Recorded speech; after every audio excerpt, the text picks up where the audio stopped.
중국이 지금 이제 반격을 하기 시작했습니다. 중국이 지금 반격을 하기 시작했는데요. 첫 번째로 이제 중국이 가장 하는 게 자기네 시장이 크잖아요. 시장이 크니까 이제 시장에 진출해 있는 기업들을 조사를 하는 겁니다.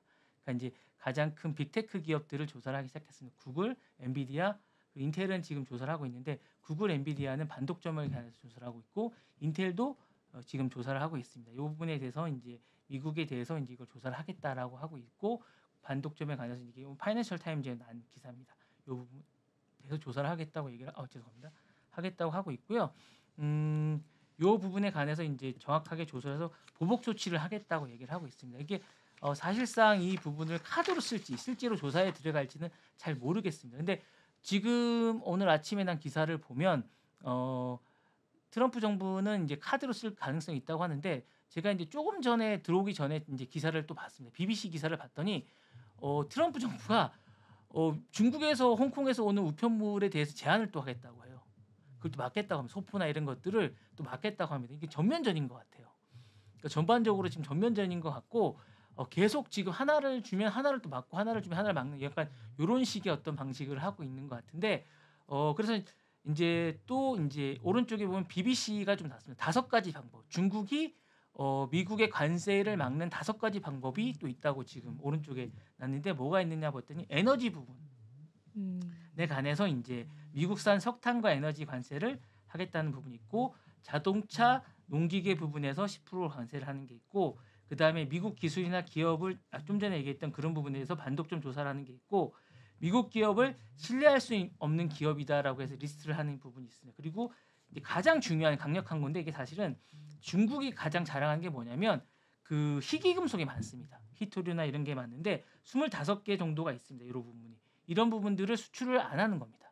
그러다 보면 미국이 되게 힘들어하는 부분이 있기 때문에 이런 부분을 공급을 안 하겠다는 방법이 있는데 이런 걸로 이제 압박을 하면 아무래도 미국이 항복을 할 수밖에 없지 않겠냐라고 이제 BBC는 예상하고 있습니다. 이렇게 해서 중국이 반격을 하지 않겠냐라고 이제 BBC는 요 5가지 방법을 제시하고 있습니다. 그래서 요 부분을 가지고 아마 하지 않겠냐라고 얘기하고 있습니다. 네. 다음 소식을 전해드리겠습니다. 자, 유튜브가 이제 엄청난 이게 4분기 14조를 매출을 기록했습니다. 이게 유튜브 광고 사상 첫 100억 달러를 돌파했습니다. 그리고 넷플릭스에 치고 TV 점유율 1위를 기록했습니다. 버라이어티지에 난 건데요. 사실은 뭐 엄청납니다. 이게 광고 사상 처음으로 첫 100달러를 했고요. 4분기 사상 104억 7,300만 달러를 해서 우리나라 돈 14억 정도 14조를 기록했고요. 전년 대비 13.8% 성장했습니다. 월가 전망치는 102억 달러였는데요. 이걸 상회하는 그런 거라고 합니다. 그래서 엄청난 거고요.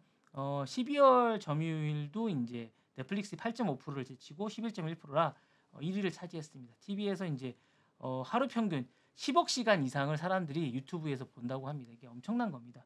그래서 이제 엄청난 사실은 이제 알파벳이 그 실적 발표를 했는데 이제 예상치보다 이제 그렇게 높지가 않아서 별로 이제 주가는 사실은 이제 떨어졌었는데 이 부분은 대해서는 이제 버라이어티지가 되게 높게 평가를 했습니다. 그래서 이 부분에 관해서 이제 했는데 그러면 유튜브가 어떤 점 때문에 이렇게 높게 평가했는지 이 뉴욕 타임즈의 오른쪽에 난 기사입니다. 오른쪽에 보시면 유튜브가 어떤 점 때문에 넷플릭스나 다른 매체를 제치고 1위를 차지할 수 있었느냐라는 전략에 대한 이야기가 잠깐 나와서 이 부분은 우리가 많은 레거시 미디어나 어떤 OTT나 그리고 이제 뉴미디어나 미디어를 하시는 분들은 참고할 필요가 좀 있을 것 같습니다. 그래서 이 부분을 잠깐 조사해왔습니다.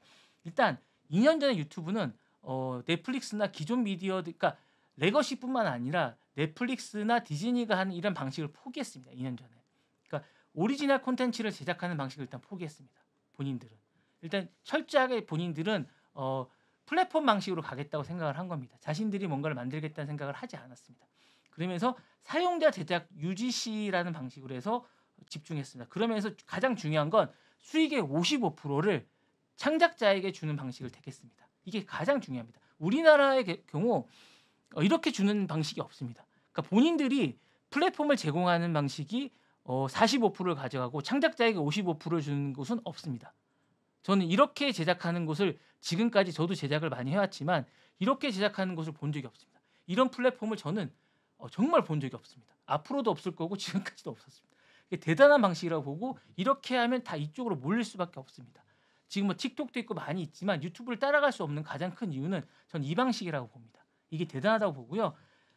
지금까지 3년 동안 거의 700억 달러를 지급했습니다. 많이 이제 나눠주네요. 네, 그죠? 엄청 그러니까 본인들이 가져간 것보다 더 많습니다. 그렇긴 하겠죠. 네. 그러다 보니까 미국에서 가장 인기 있는 스트리밍 서비스를 하게 된 겁니다. 예. 그렇게 되고 17개월 연속 1위를 차지했습니다. 미국에서.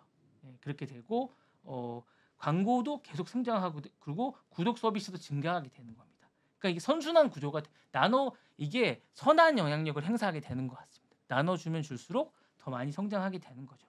그리고 이제 짧은 동영상 시장도 본인이 틱톡이 들어온 걸 또 다 막아내게 되는 겁니다. 이 시장도 본인들이 토크쇼라거나 블로그를 형성한 짧은 형태도 같이 하게 되고 그 다음에 이제 구식의 미디어들이 하는 그런 방식이 아니라 자신들만의 어떤 형식으로 하면서 이 부분이 형성하게 됐고 그 다음에 이제 특징이 흑인, 아시아, 히스패닉 이런 부분에서 좀 더 강력한 시청자를 형성하게 되는 이런 거고 그 다음에 34세 시청자가 전체의 48%를 차지한다는 점이 좀 특징적인 겁니다. 그래서 이런 젊은 시청자들이 많기 때문에 향후에도 유망한 그런 채널이라고 할 수 있습니다. 그러니까 이게 미래가 좀 밝은 플랫폼이라고 할 수 있습니다. 그래서 이런 부분들이 있고 어린이나 팟캐스트 튜토리얼 같은 것들도 좀 그러니까 가르쳐주는 시장이 좀 이게 좀 좋다고 하우투 시장들이 좀 유망하다고 할 수 있습니다. 그래서 이런 부분들이 좀 좋고요. 이게 또 다른 시장이 뭐냐면 백그라운드 콘텐츠가 아주 좋습니다. 이게 뭐냐면 수면 소리, 음악 재생 목록 이런 것들이 그러니까 여러분이 잠자고 있는 시간에도 이게 계속 돌아가고 있는 이런 것들이지 않습니까?